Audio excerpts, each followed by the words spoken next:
assistance, grant from DOST, meron tayong partnership with them, meron ding business plan, at binigyan siya ng pera upang bilhin yung machinery, yung makinarya na kailangan niya sa pagluluto ng chicharon.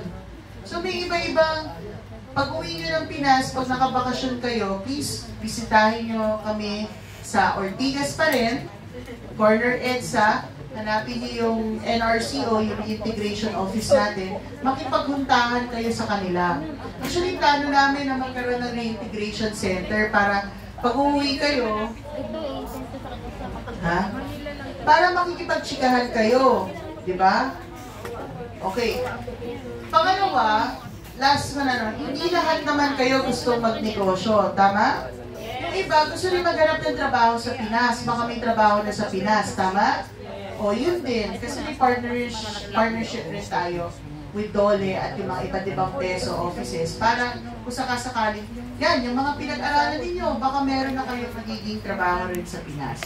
So hindi naman kayo pinipilit na magtayo lahat ng negosyo. Although, may isa pa akong kwento, puro kwento ko. Di kaklase ako dito sa Singapore na umani.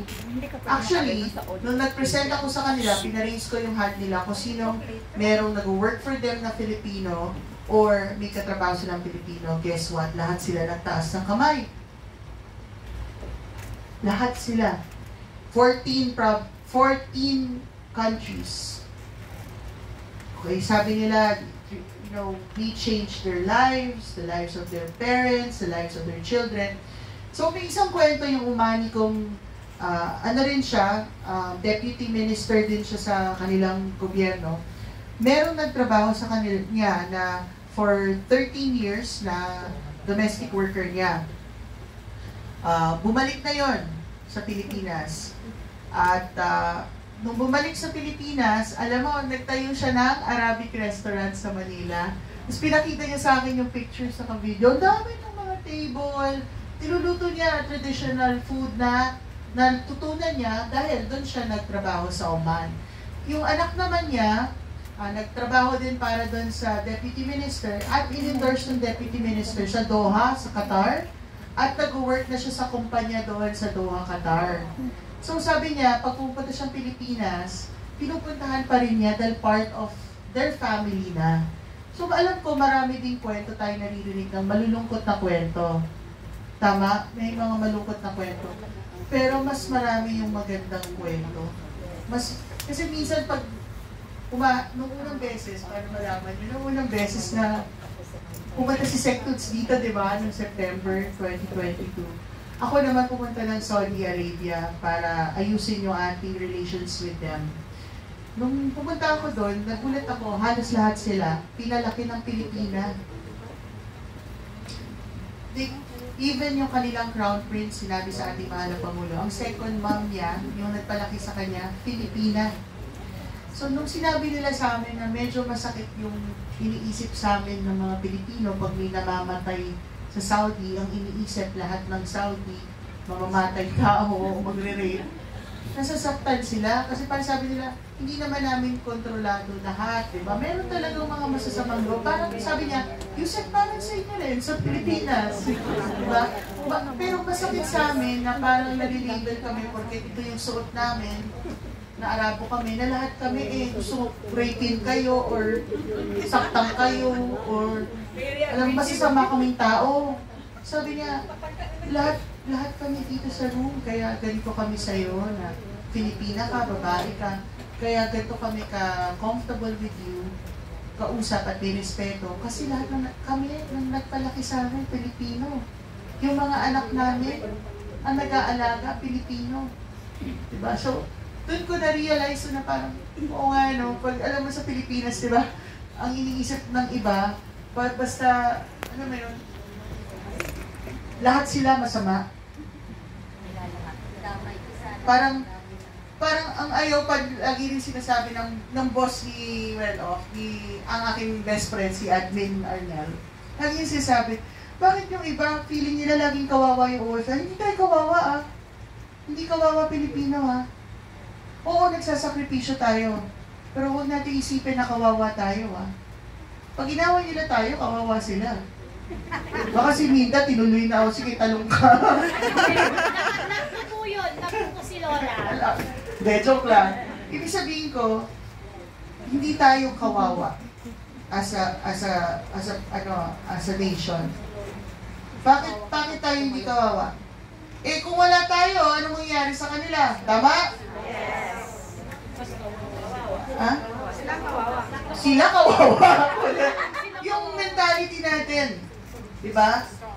Ang trabaho natin, importante. Sabi nga ni Minda, saan ka nakakita? Electrician na, accountant pa, teacher pa, plumber pa, pintor, mason, carpentero, electrician, plumber, all around. Baker, chef, ano ba? mananahe, Dog walker, cat, ano? Ako kasi pusa ang pets ko eh. Wala sa trabaho. Oh, jardinero. At ang maganda dyan, alam mo maganda dyan? Sa lahat ng ginawa natin yon, nakangiti ang Pilipino. Oh, chika-chika pa. Oo nga, eh, ano mo. Tuwa ka pa. Oo nga, ganyan. Tapos masaya na tayo. Kaya sinasabi ko doon sa mga ibang bansa, pag namang gabi, talagang i-allow nyo silang gumamit ng telepono. Siyempre, ang layo nila sa pamilya nila, yun na rin time nilang kausapin yung mga anak nila. Kayo nga, mag-business trip lang kayo, tawag kayo sa pamilya nyo. Siyempre sila, yun na lang yung bawi nila. Saka yung day off, importante sa mga yan. Diyan sila anong ginagawa pag day off? Transform. Upskill! Ano ba ba eh? Ano pa? transform, Transform! Ano ba? Bakit ang babait nyo dito? volunteer, Anong ginagawa sa day off? volunteer, Volunteer! nag-aalaga ng mga matatanda, Sports! Ano ba? Church! My goodness! Madam President, ang gaganda ng sagot. Gusto kong maniwala walang nakikipag-date.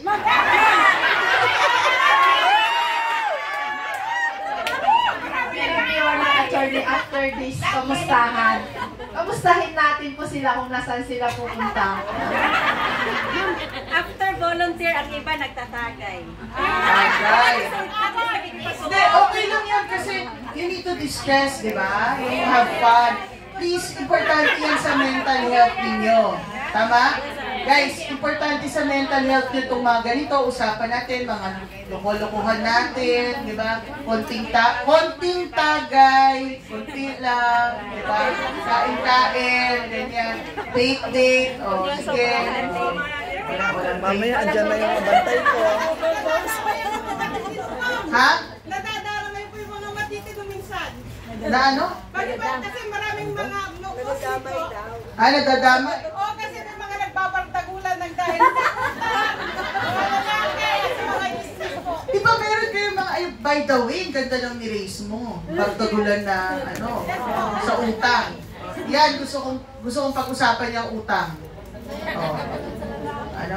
Parang sasama na mukha ninyo, ha? Akala ko na transform, upskill. Okay, usapang matino. Ha? Oh, utang.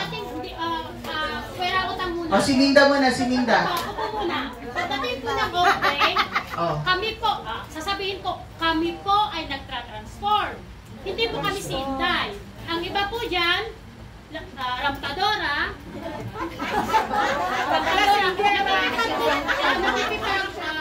rampa. Teka lang. Alam niyo ba kung sino ang kliyente ko bago ako naging USEC? Nung ako yung lawyer? Kilala niyo ba si Pia Alonso Wurzbach?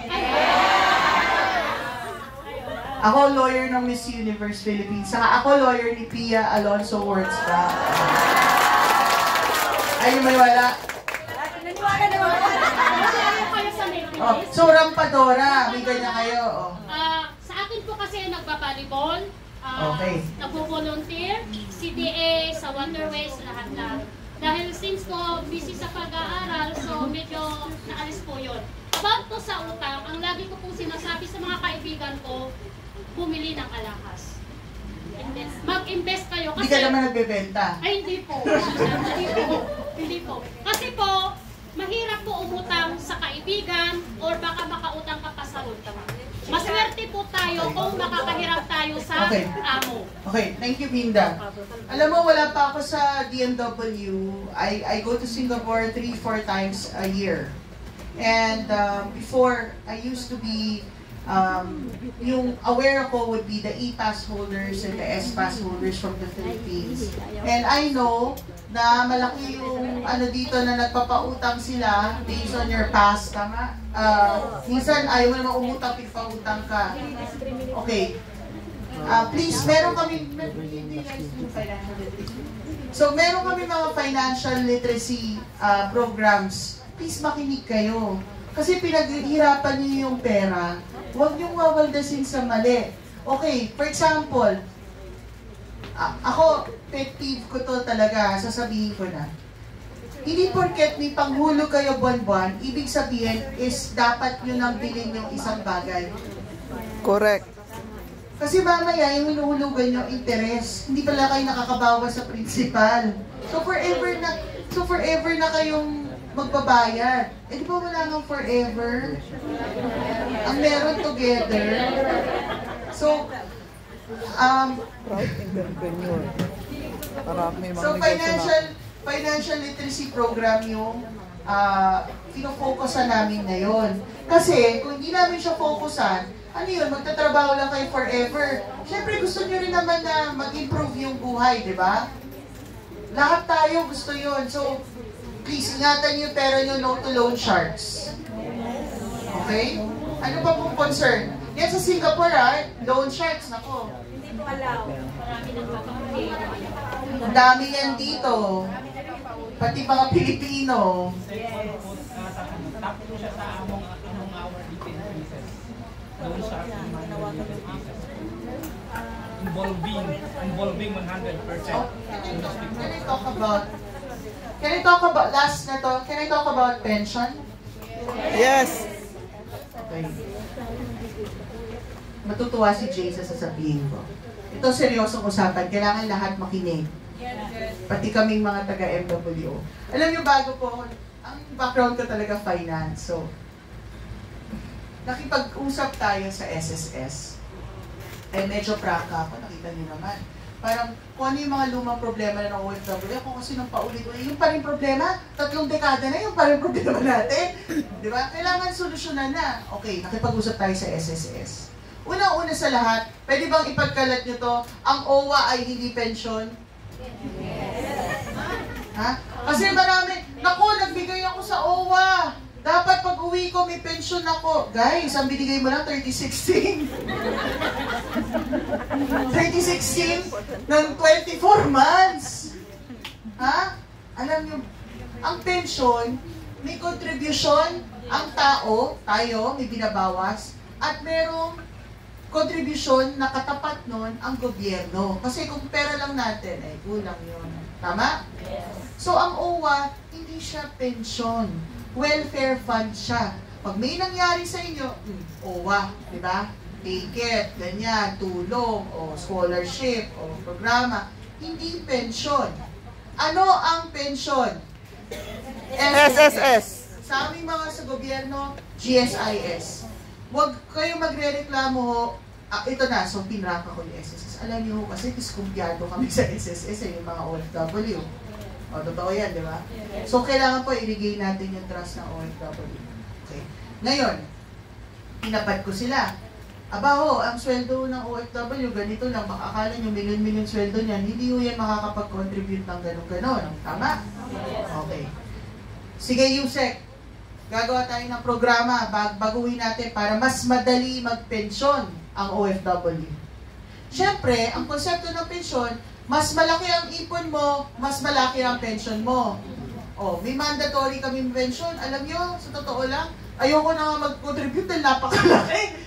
Yung akin, ang bawas sa akin siguro 40,000. Ay, tanong mo sa kanila. Depende kasi yan sa skill. Oh. Sa totoo lang sabi ko, pwede ba mabulog yun? Pero dapat eh. Diba? Kasi hindi naman forever young tayo. Uy, forever young. Ay, ito na. So sabi ko, excuse me po, SSS, press rolling. No, hindi po mga kababayan, minsan ang sweldo lang nila $400 lang, ganyan mababa. Pwede po ba yung pension, mag-start tayo sa maliit? Okay? Tapos, kung may pera sila, top up sila. Bahala sila sa buhay nila kung gusto nilang lakihan. Kayo naman yan. Tama? So sabi niya, Yusek, meron tayong, kaya dadali namin yung dito. Yusek, may maganda tayong programa. Okay? Buwan-buwan, kalimutan ko lang yung exactong amount. Pero something like 1,000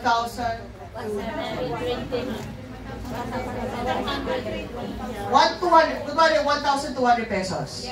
Okay. Tingnan nyo to ha. 1,2.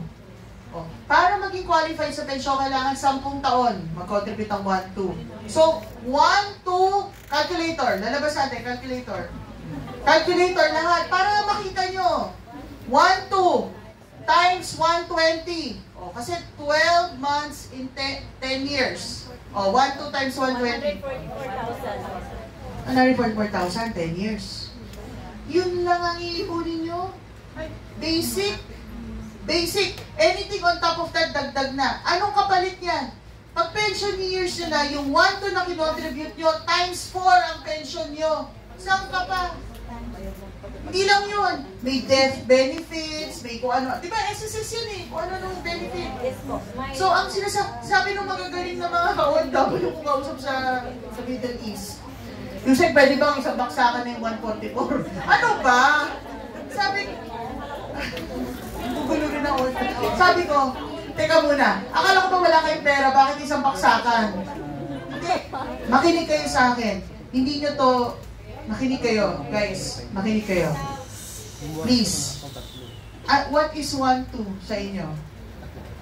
Mamaya gastusin nyo lang yan sa date. Tigilan nyo na yan.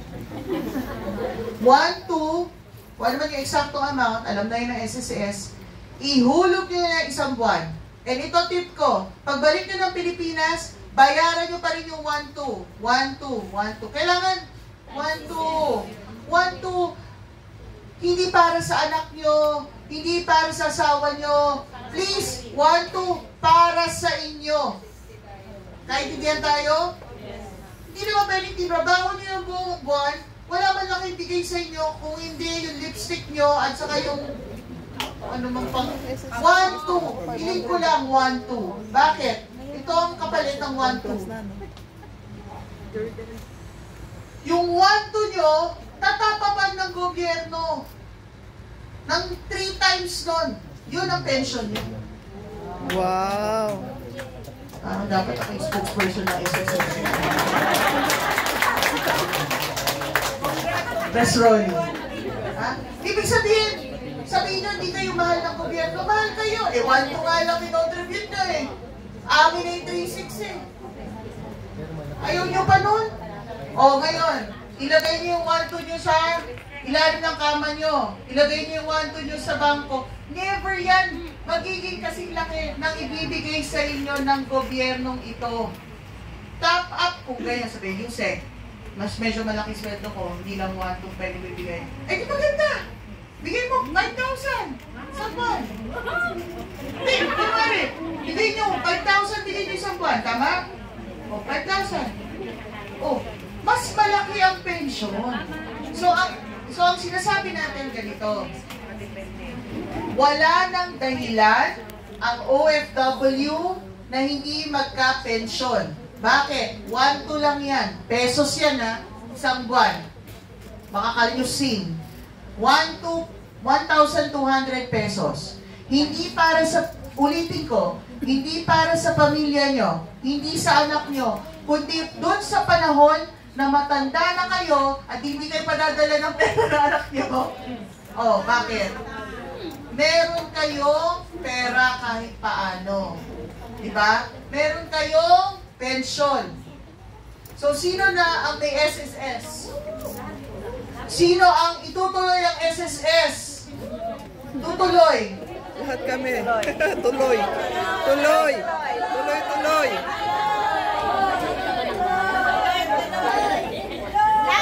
Okay. eh. 4 months yun. Laban na naman. Tawagin ako naman. Yusek Bonnie. Bonnie Fashion. Oh. So, ang ano ko lang is, yun ang computation. Imagine mo ha, yung bumili ng NMAX. Ikaw na. Hindi, bakit? Ako'y mo na. Yung bumili ng NMAX sa jowa niya. Ay, hindi jowa, ma'am. Tatay ng mga anak ko, nag-other way lang. Kung kaya nyo bumili ng NMAX para sa jowa nyo, kung kaya nyo bumili ng cellphone para sa iba, sa anak nyo, sa pamilya nyo, hiling ko sa inyo, mga mahal kong OFWs, at least 144,000, 10 years nyo lang babayaran ba para sa inyong future? Pwede po ba daw magtanong? Pwede ba yun? Kaya ba yun? Chris, kaya ba yun? Kaya! So ngayon, hindi yung pagbalik ng Pilipinas, galit na galit kayo sa ano, wala man lang mabigay sa akin pensyon. Pag tinanong ka, ano naman ang ano mo? OWA! Sabihin mo sa OWA, balik mo na nga lang yung 26, ano? Pensyon, yun ang konsepto ng pensyon. Excuse me, palas pa. Kahit saan pang buong mundo, huwag nyo nang ikumpara, pero ako na magkumpara ba? Buong mundo, ganun ang system ng pensyon. Meron ka talagang i-contribute. Walang nagbibigay ng, pag ako, kasi nagtrabaho ako para sa, walang ganun. Tandaan na yun, ano pa, babayad pa rin sa CPF O, eh. CPF! Ang laki ng bawas nun sa kanila. Diba? Matanda na Kasi sila, that's the nababayad pa concept. sila. Pero ang tumatop up nun sa dulo, government. Buti kung 1-2 yung pension nyo, tapos ang binigay namin pag nag-retire kayo, 1-2 lang. Pag tinago lang namin yung pera, hindi. Malaki yung mabigay nyo compared sa sinave nyo. Okay? Sana na ano nyo yun, na-absorb nyo. Yes po. Ano po name? Marit? Josie.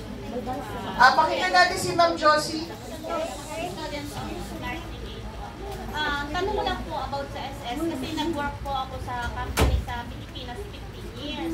So may SS na po ako doon. Pero dito po, naghuhulog pa rin po ako. So, is possible po ba na pwede ko nang i-stop yung Hindi mo pwede i-stop, sayang.